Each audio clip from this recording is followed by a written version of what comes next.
Amém, queridos? Então eu quero trazer aqui uma definição de gestão da emoção ou de inteligência emocional que eu extraí da ciência mesmo. Eu quero começar com isso. Então presta atenção. O que é inteligência emocional, pastor Peter? Olha só, é a capacidade de ler os próprios sentimentos, controlar os impulsos, organizar o raciocínio, ficar calmos e otimistas diante das provas e, sobretudo, escutar o outro.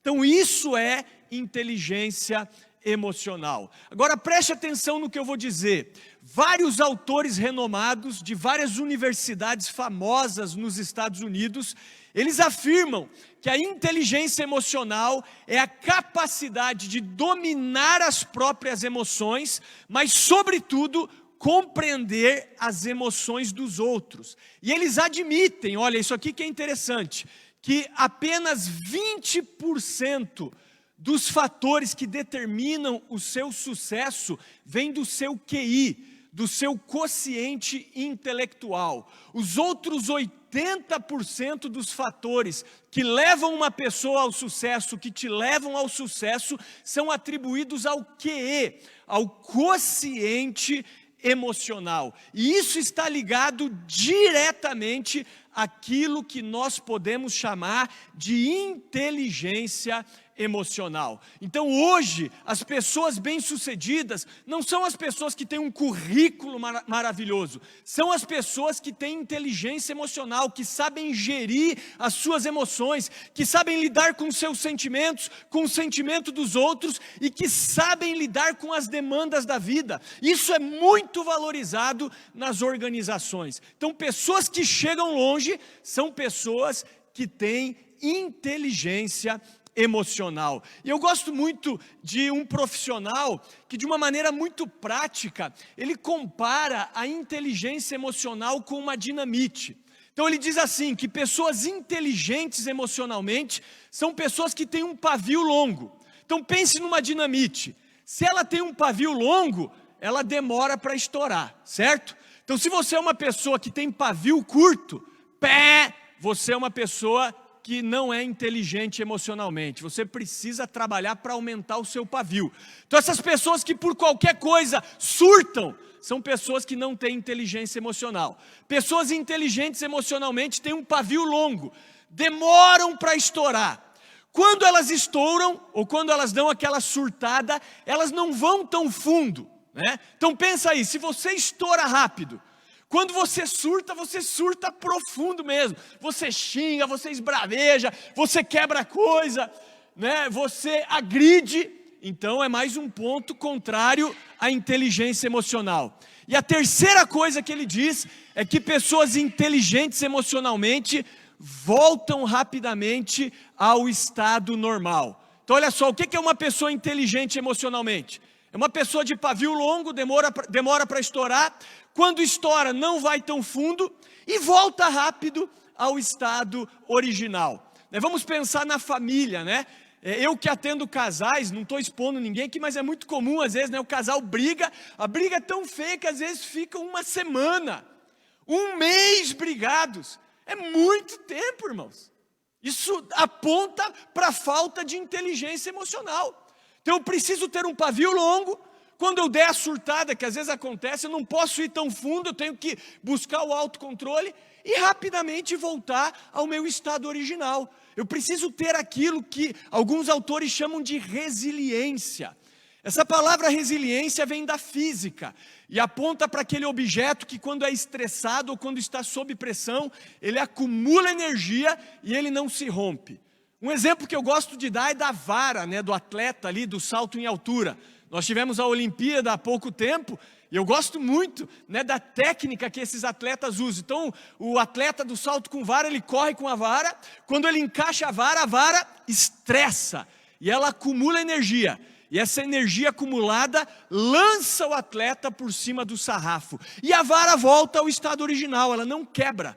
Então a vara do atleta ali do salto em altura com varas, ela é um objeto resiliente. Então o que é a pessoa resiliente? Então, algumas áreas da ciência, como a psicologia, pegou essa palavra resiliência e ela diz que a pessoa resiliente é a pessoa que, quando está estressada ou sob pressão, ela acumula energia e ela não surta. Ela não surta. E ela volta rápido ao estado original. Ou seja, é uma pessoa que sabe lidar com as pressões da vida. Então eu já vou perguntando aí, meu irmão e minha irmã, você é essa pessoa inteligente emocionalmente? Sim ou não? Vai fazendo aí uma autoavaliação. Esse é o objetivo de Deus. Eu repito o que eu falei semana passada. Deus quer fazer da nossa igreja uma igreja madura, uma igreja inteligente emocionalmente. Mas agora, pastor, o que a Bíblia fala a respeito de inteligência emocional ou de gestão das emoções? Apesar de a Bíblia não citar resiliência, gestão da emoção, inteligência emocional, não usar esses termos, porque são termos novos, são termos da ciência, a Bíblia fala sobre o fruto do Espírito. E nós vamos ver o que é o fruto do Espírito. Então eu quero convidar você a ler comigo Gálatas, capítulo 5, versículo 22. Então vamos lá para Gálatas, capítulo 5, versículo 22. Você pode acompanhar aí no telão. Diz assim: mas o fruto do Espírito é amor, alegria, paz, paciência, benignidade, bondade, fidelidade, mansidão e domínio próprio ou autocontrole. Então nós vemos que, apesar da Bíblia não usar esses termos, gestão da emoção, inteligência emocional, resiliência, ela fala que o fruto do Espírito é amor. Então é amor, é um fruto, amor. Então pense aí numa mimosa, ou pense num cacho de uvas. Quando você tem um cacho de uva na tua mão, você tem um fruto. Mas esse fruto ele tem várias baguinhas. Então assim é o fruto do Espírito. O fruto do Espírito é uma coisa só, é amor. Mas esse amor, ele é dividido em várias baguinhas, que é alegria, paz, longanimidade, que é a paciência, bondade ou benignidade, fidelidade, mansidão e domínio próprio. Então todas essas são características do fruto do Espírito, que é amor. E eu quero destacar 3 áreas ou 3 características desse fruto do Espírito, que é a paciência, a mansidão e o domínio próprio, que é o autocontrole. Se os autores dizem que inteligência emocional é você ter autocontrole, saber lidar com as suas emoções, é isso que o fruto do Espírito fala, que você precisa desenvolver o quê? Paciência, mansidão e domínio próprio, ter domínio próprio, gerir as suas emoções. Então hoje eu quero falar sobre isso, e eu poderia dar como tema para essa mensagem também, como desenvolver a sua paciência, ou a sua mansidão, ou o seu domínio próprio. E eu quero ler agora um texto de Provérbios, para dar continuidade, que é Provérbios capítulo 16, versículo 32. Olha só o que diz Provérbios capítulo 16, versículo 32. Diz assim: melhor é o homem paciente do que o guerreiro, mais vale controlar o seu espírito do que conquistar uma cidade. Aqui diz de uma maneira diferente, melhor é o que tarda em irar-se do que o poderoso, e o que controla o seu ânimo do que aquele que toma uma cidade. Eu prefiro essa minha tradução: melhor é o homem paciente do que o guerreiro, mais vale controlar o seu espírito do que conquistar uma cidade. Então eu quero começar dizendo que nós precisamos de paciência, de mansidão, de autocontrole em todo o tempo e em todo lugar. Muitos problemas na nossa vida, eles são fruto de falta de domínio próprio, de falta de mansidão, de falta de paciência. Quantas pessoas já me procuraram para uma ajuda e a demanda inicial dessas pessoas era a seguinte: eu sou muito irritado, eu sou muito brabo, eu não sei lidar com algumas situações. Quando alguém me fecha no trânsito, eu quero matar aquela pessoa, né? Então nós vemos que as pessoas hoje, elas estão sofrendo demais com a falta de paciência, de mansidão e de domínio próprio. Agora a pergunta é: como Deus desenvolve a paciência, a mansidão, o domínio próprio na nossa vida? Sabe como? Ele desenvolve isso na nossa vida nos testando. Então Deus, ele coloca você em situações de teste para que você possa desenvolver essas características. Porque preste atenção, tanto a paciência como a mansidão, como o domínio próprio, funcionam como um músculo, né? Então se você quer fortalecer o músculo, você precisa exercitá-lo, é ou não é? Você vai para a academia, digamos que você comece puxando ali 2 quilos de peso, sei lá.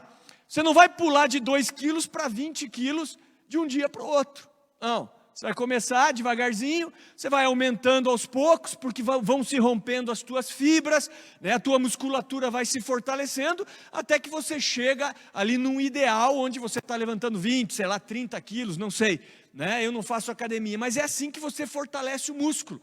E a paciência funciona como músculo. Então muitos problemas que nós enfrentamos na nossa vida, eles são frutos da nossa impaciência.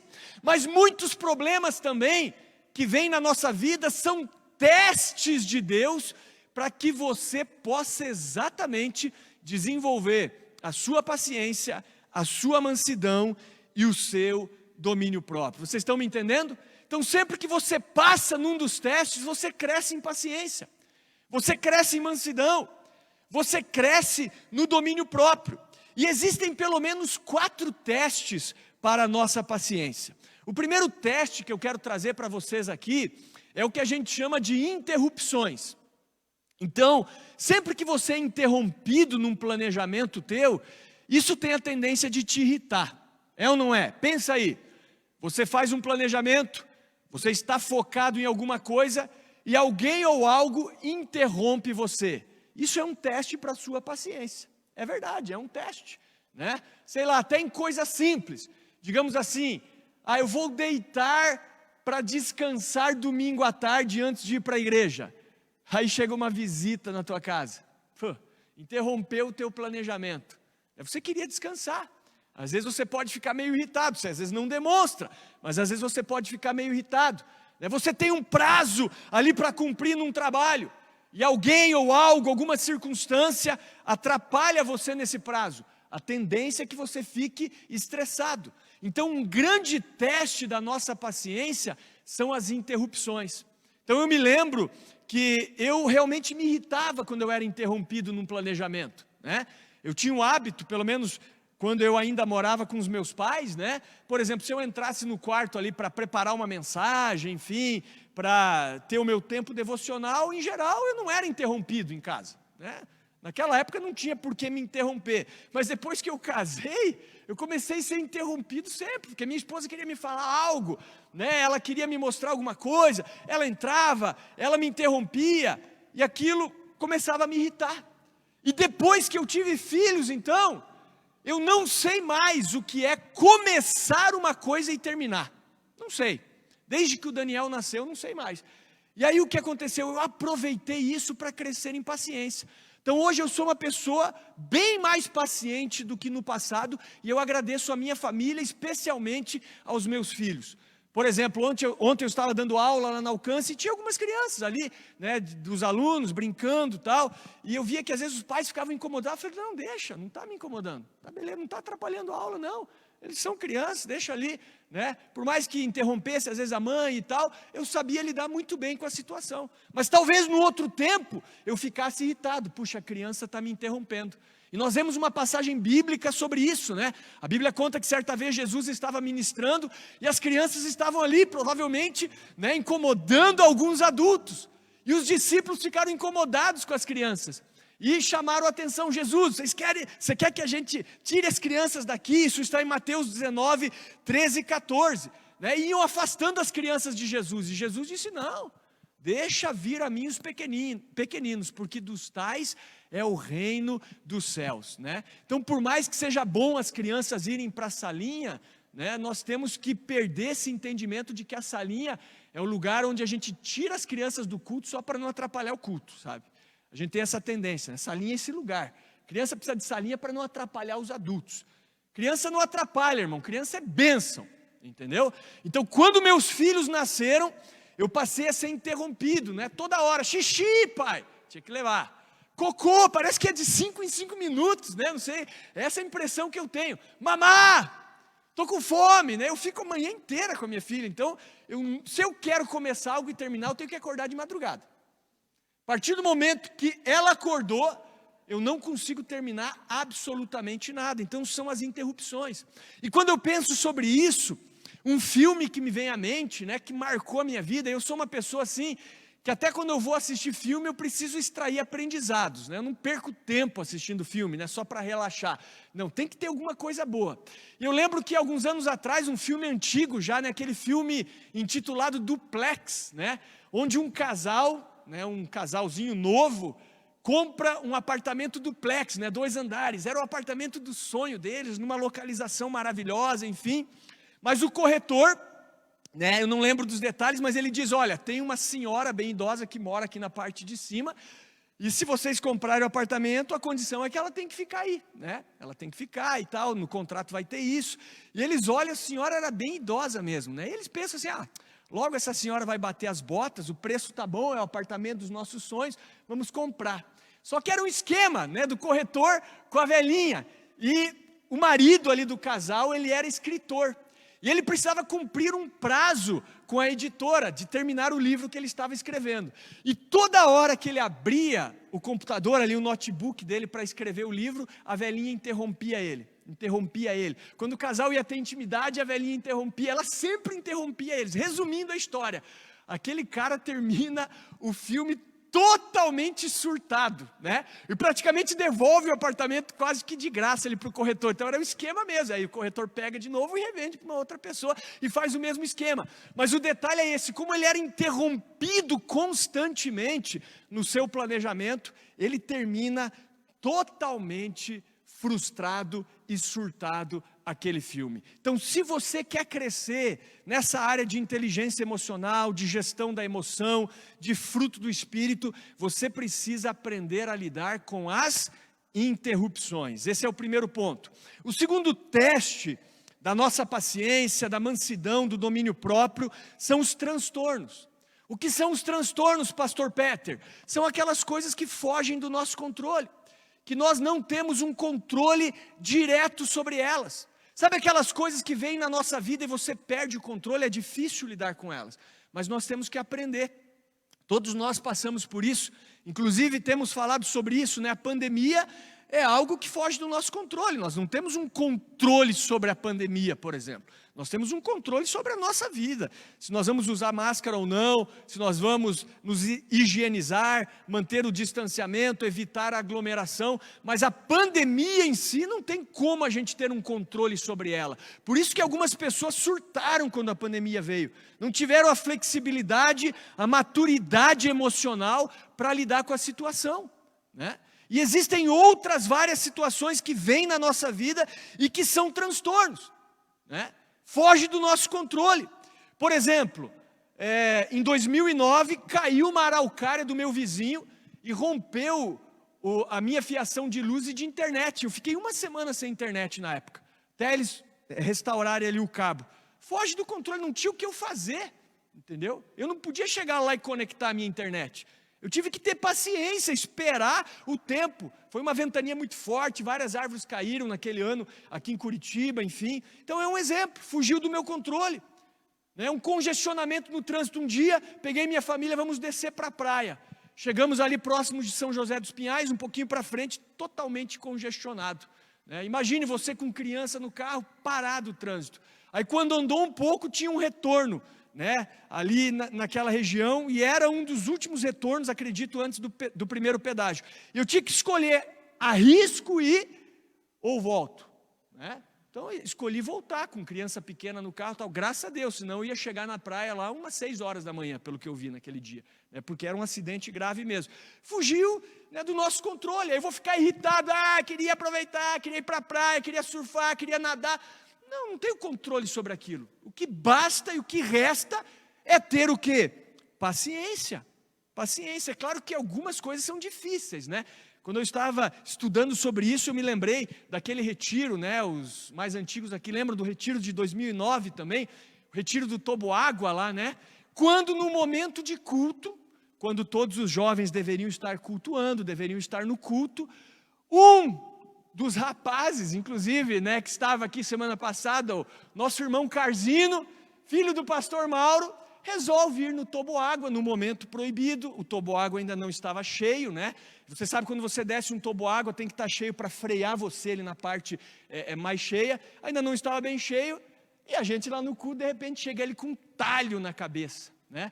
Por quê? Porque desceu o toboágua, não freou, deu com a cabeça na borda ali da piscina, né? Então, um transtorno total, né? A vontade era de chegar e aumentar o talho, né, na cabeça dele, essa era a vontade, mas lidei bem com a situação, com paciência, graças a Deus tínhamos ali no meio um irmão que hoje é médico, na época estava, né, na academia ali fazendo a faculdade de medicina, conseguiu estancar ali o ferimento, lidou bem com a situação. Então ali eu tive que ser extremamente paciente. Se eu fosse dar vazão à minha emoção, a vontade era outra mesmo, né?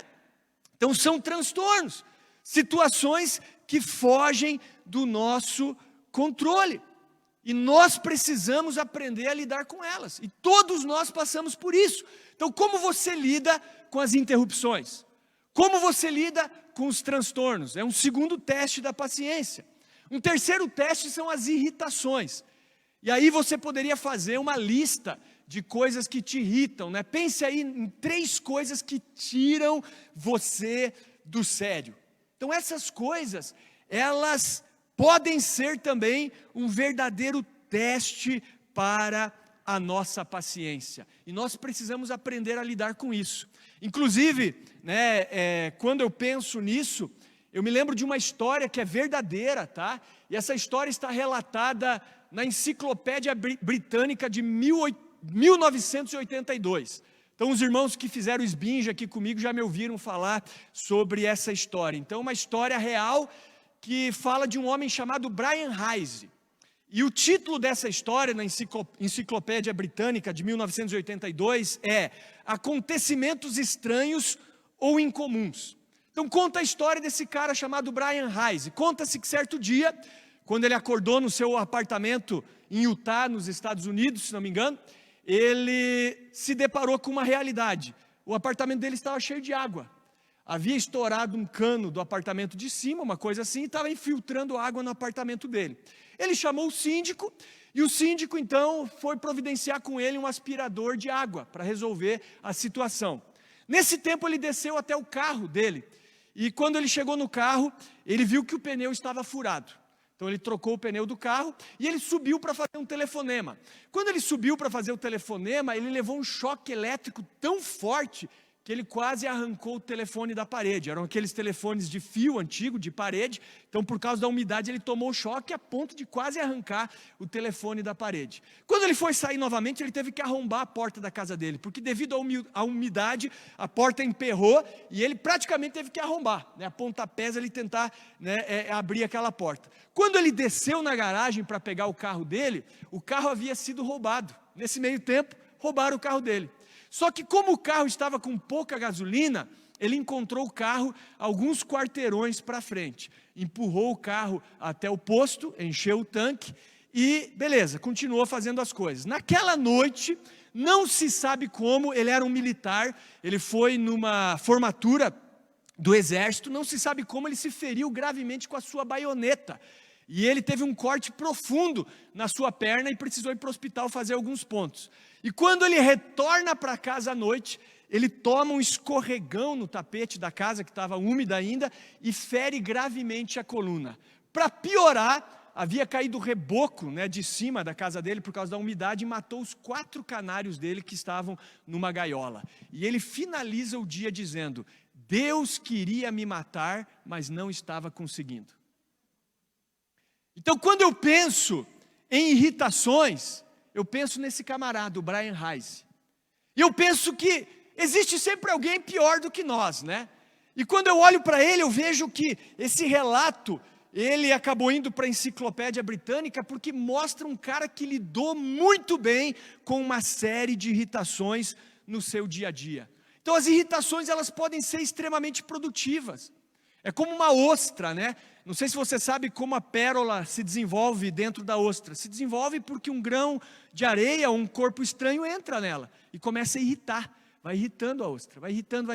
E como um mecanismo de defesa, se desenvolve uma pérola. Então olha que coisa maravilhosa. Algo que irrita a ostra se transforma em algo de valor. Então é a mesma coisa, as irritações, os transtornos, as interrupções são testes de Deus para trabalhar na nossa vida essa questão de paciência, de mansidão e de domínio próprio.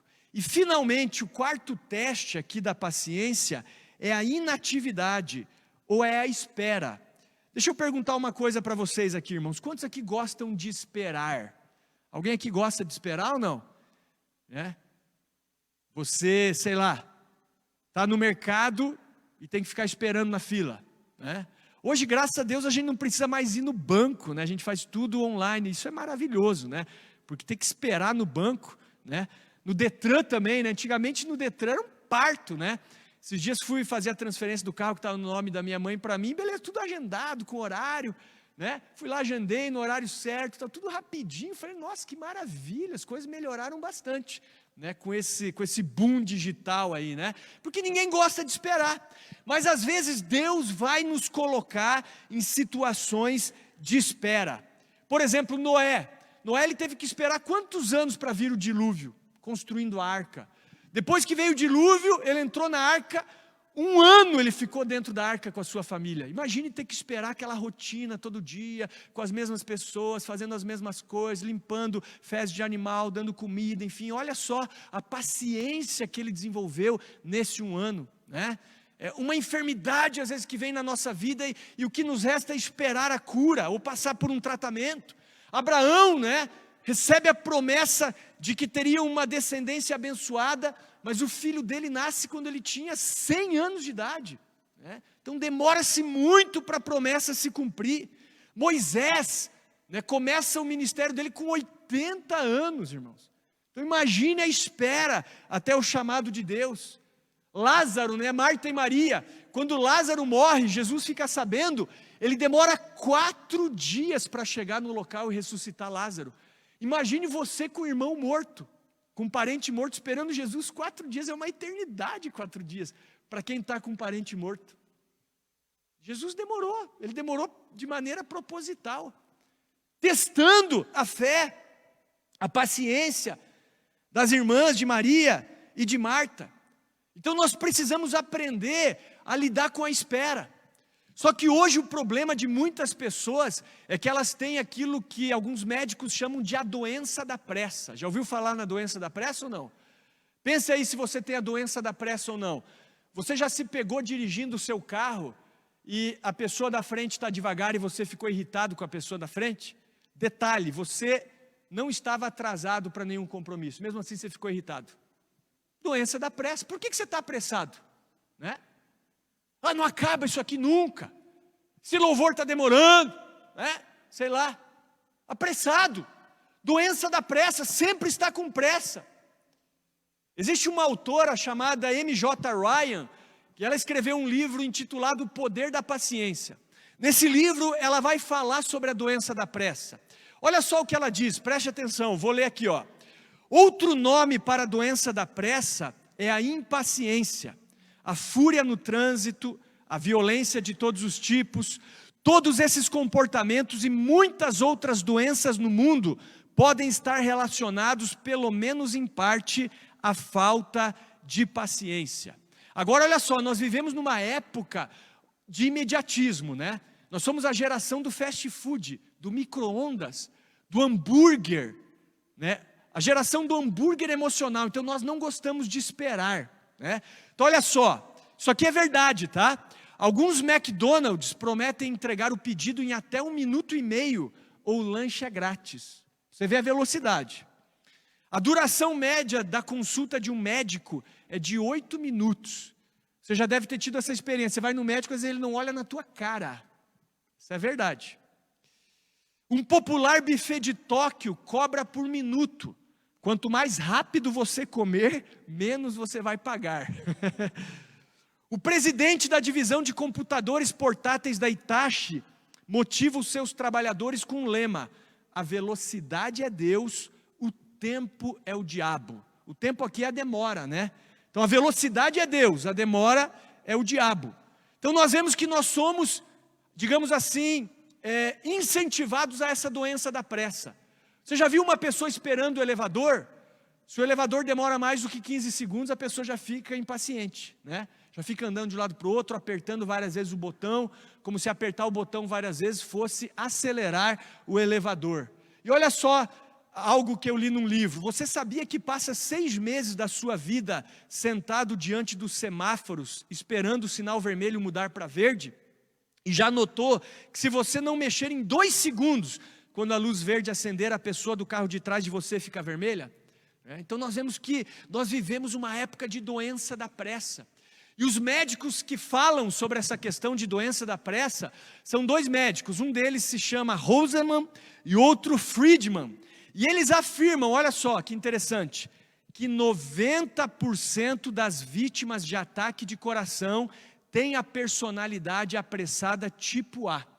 Então a sua impaciência habitual lhes causa problemas. Então se você é uma pessoa muito apressada, ou se você é essa pessoa que tem essa doença da pressa, você é um forte candidato a morrer de um problema cardíaco. É isso que ele está dizendo.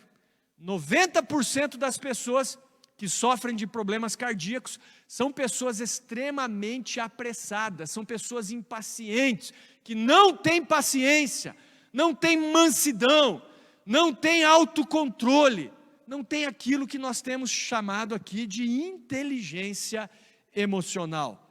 Mas tá bom, pastor Peter, então o que eu faço para mudar? Então, primeira coisa, se você quer mudar, desenvolva uma nova perspectiva. Mude a tua lente. Olhe para os problemas com outro olhar. Não como problemas, mas como oportunidades de melhorar. Sabe qual é o segredo do sucesso em qualquer área? É você mudar a tua perspectiva. Por exemplo, qual que é o segredo para você ser um marido de sucesso? Olhe para as circunstâncias do ponto de vista da tua mulher. Mulher, a mesma coisa. Olhe para as circunstâncias do ponto de vista do teu marido.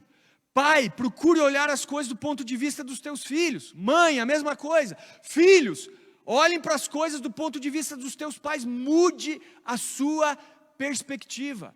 Muda o teu paradigma. Então, quando nós começamos a olhar para as circunstâncias do ponto de vista de Deus, as coisas mudam. E a Bíblia diz que todas as coisas contribuem para o bem daqueles que amam a Deus, daqueles que são chamados segundo o seu propósito. Todas as coisas são todas as coisas. Então, se Deus me coloca em situações de irritação, de espera, de transtorno, de interrupção, se eu começo a olhar para isso do ponto de vista de Deus, eu cresço no fruto do Espírito. Vocês estão me entendendo? Então olha só o poder de uma mudança de paradigma. Eu me lembro que certa vez eu li num livro a história de um homem, né, era o autor do livro, na verdade, relatando ali a sua experiência. Ele conta que certa vez ele estava num vagão de um metrô, né, e de repente entrou um homem com 2 meninos, com 2 crianças.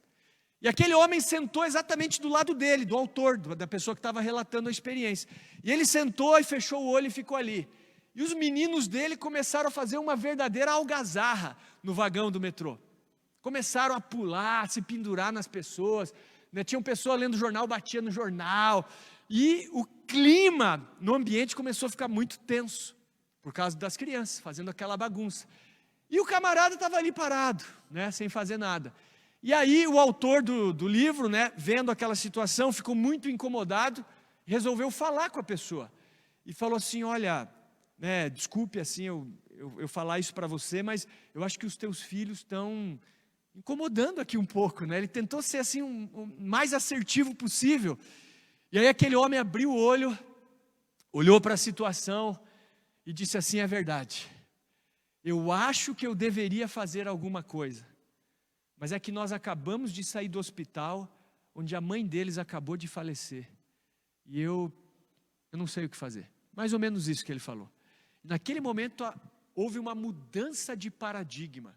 Aquilo que estava sendo incômodo passou a ser visto de maneira diferente. As pessoas começaram a entender tanto aquele homem, porque ele não estava fazendo nada, quanto as crianças, que estavam sofrendo e talvez estivesse ali, né, extravasando o sofrimento da perda da mãe. E mudou totalmente o paradigma, pelo menos do autor, por entender a situação daquele homem.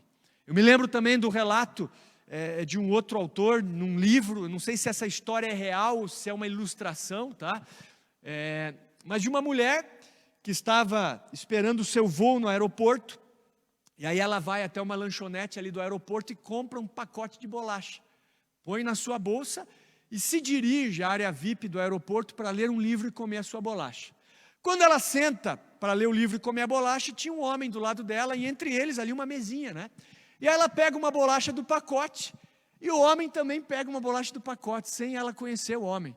E aí ela pensa: que cara atrevido, nem conheço esse camarada pegando bolacha, né, do meu pacote, né, o biscoito, né, para você que não é de Curitiba.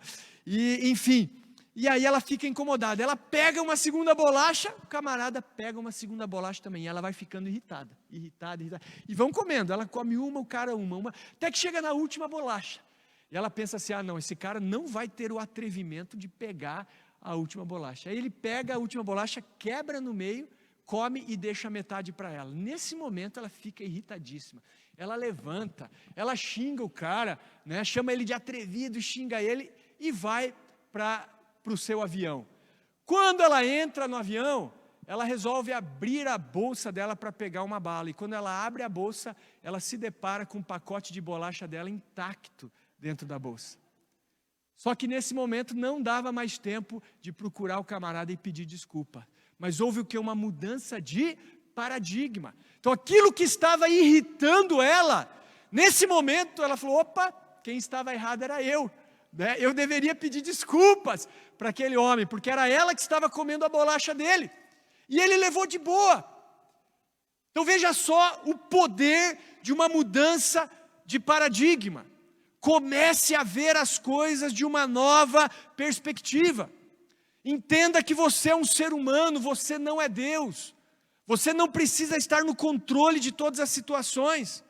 Você não é perfeito, perfeita. Então não fique aborrecido quando as pessoas te decepcionarem. As pessoas vão errar conosco, né? Então a gente fica aborrecido com as pessoas às vezes, mas a gente também às vezes acaba decepcionando as pessoas, né? E Deus está no controle, e Ele pode usar qualquer circunstância para o seu amadurecimento. Então, mude a sua perspectiva, amém? Segunda coisa, tenha senso de humor, seja uma pessoa mais alegre. Em Provérbios capítulo 14, versículo 30, nós encontramos uma declaração que diz que o coração em paz, o coração alegre, dá vida ao corpo. Em Provérbios capítulo 17, versículo 22, diz que o coração alegre é um bom remédio. O Salmo capítulo 2, versículo 4, diz que Deus tem senso de humor. Diz que do seu trono nos céus, o Senhor põe-se a rir. Ou seja, o reino de Deus é um local onde nós somos uma família de pessoas alegres, irmãos. Então muda a tua carranca e começa a sorrir. Essa é a verdade. Eu sei que a gente está usando máscara aqui, mas é verdade, a alegria é contagiosa. Você sabia que as igrejas que mais crescem são as igrejas que mais riem, mais alegres? Entra uma pessoa triste aqui, está todo mundo alegre, ela vai ser contagiada. Ela vai falar: eu quero voltar. Você já deve ter visto também, né, uma propaganda, acho que era algo de marketing, mas as pessoas também no metrô, né, no vagão de um metrô, voltando do trabalho naquele horário de rush, todas as pessoas assim estressadas, cabisbaixas, carrancudas. E aí um camarada olhando algo no celular, ele começa a rir. Eu acho que ele era um ator, né? Ele começa a rir. Mas a risada dele é tão contagiante que depois de alguns minutos, todo o vagão está rindo. Mudou o clima do vagão. Para você ver. Então, tenha senso de humor. Aprenda a rir de algumas circunstâncias. Tira a tua carranca, é verdade. Eu tenho treinado isso. Eu falei para você semana passada que eu era muito fechado no passado, quem me conheceu, enfim. Não que eu seja 100% extrovertido, talvez nunca seja, mas eu melhorei muito. Né? Aprendi a sorrir, dar risada das coisas. Eu me lembro que quando eu era recém-casado, na época que a minha esposa me ajudava, às vezes, a cortar grama, fazer o jardim, né? Hoje ela cuida das flores dela ali, da horta, ela está indo bem. Eu acho que ela está até vendo, né? Mas assim, o jardim é tudo comigo, né, irmãos? Cortar grama, rastelar e tudo isso. E ela me ajudava às vezes, né? Pelo menos a ensacar a grama e tal. E eu lembro que ela ensacou, né, a grama ali que eu havia varrido. E aí ela, para esvaziar o ar do saco, ela sentou em cima do saco. Mas em vez de deixar a boca ali aberta para sair o ar, ela fechou. Então ela fechou assim o ar do saco, sentou em cima. O que aconteceu? Estourou o saco, né? Bum! E toda a grama se espalhou. E ela começou a rir, do jeitão dela, né? Aquele sorriso dela. E eu fiquei bravo. Perdi uma grande oportunidade na época de me divertir, de rir, né? De ter ali um tempo bom. E muitas vezes é isso que acontece conosco, né? Momentos que nós deveríamos rir, levar as coisas mais na esportiva, com mais flexibilidade, pôr uma lente mais colorida. Não, tudo é problema. Então muda a tua perspectiva e treine, desenvolva o senso de humor. Nós vimos aqui que uma das características do fruto do Espírito é a alegria.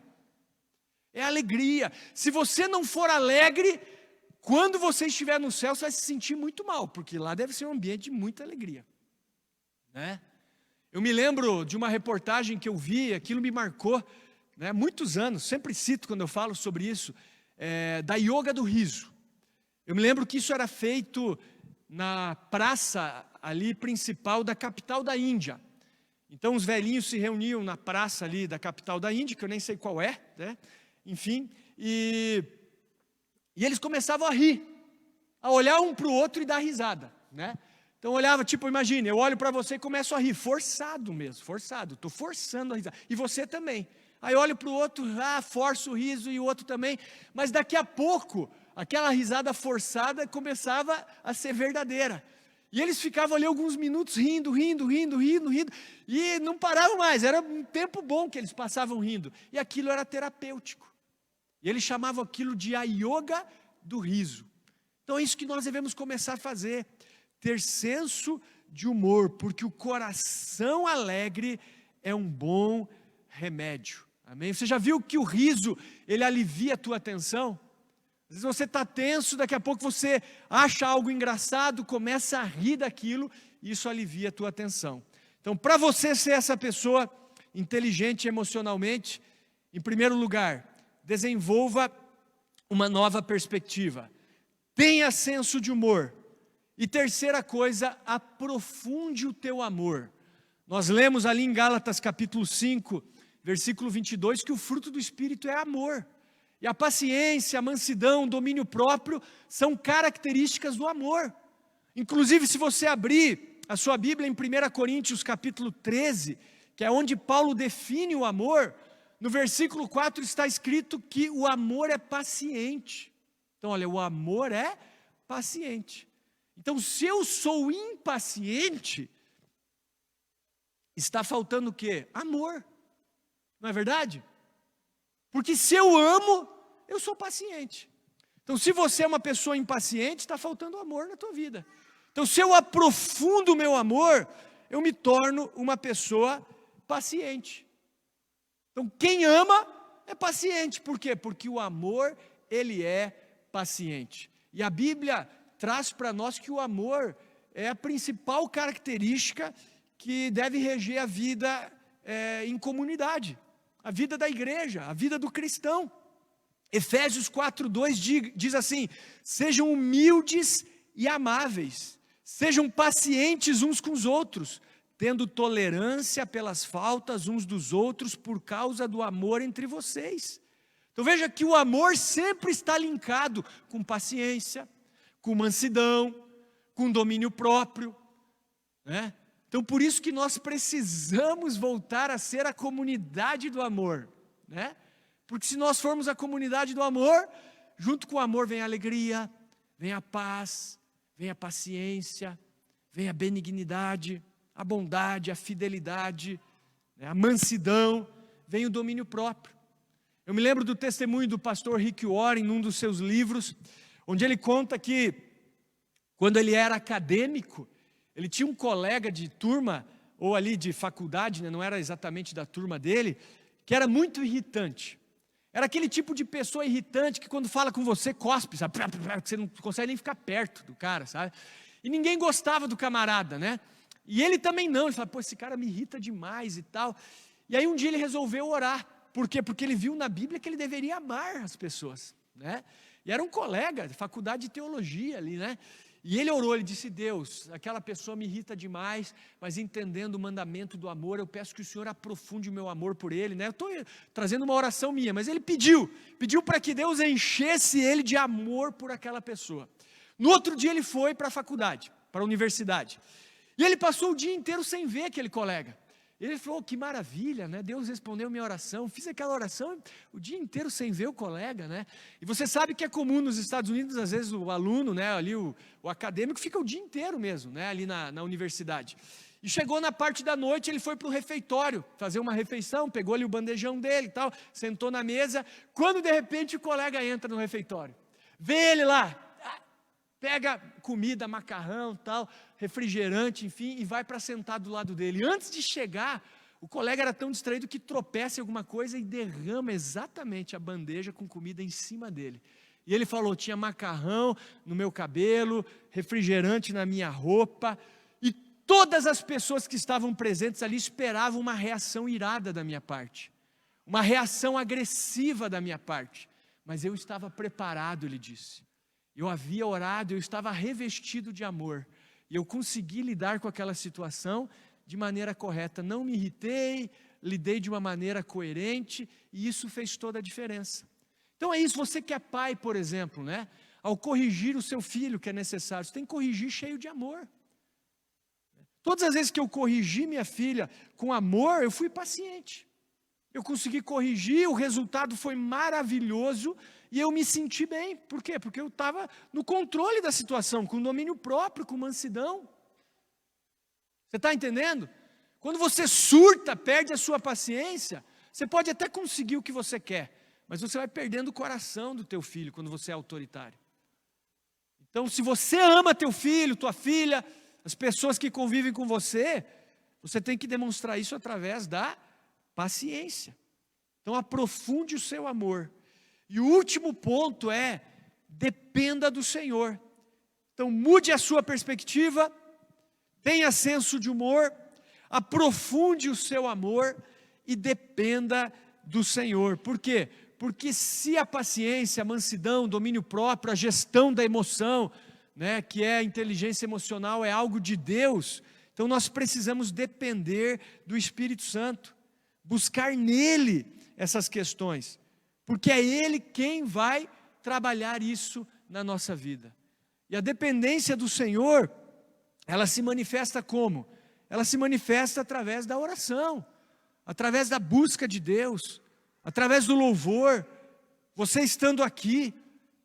Então isso é dependência de Deus, né?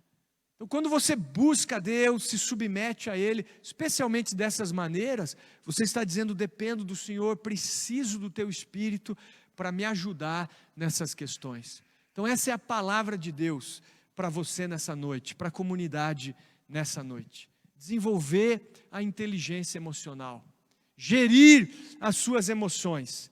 E apesar de a Bíblia não citar dessa maneira, né, inteligência emocional ou gestão das emoções, ela vai falar do fruto do Espírito, que entre outras coisas se caracteriza por paciência, mansidão e domínio próprio, que é o autocontrole. Então comece a encarar os testes da sua vida, as interrupções, os transtornos, as irritações, a espera, como testes de Deus para o teu benefício. Desenvolva uma nova perspectiva, tenha senso de humor, dependa do Senhor e aprofunde também o amor no seu coração. Amém, queridos? Vamos ficar de pé.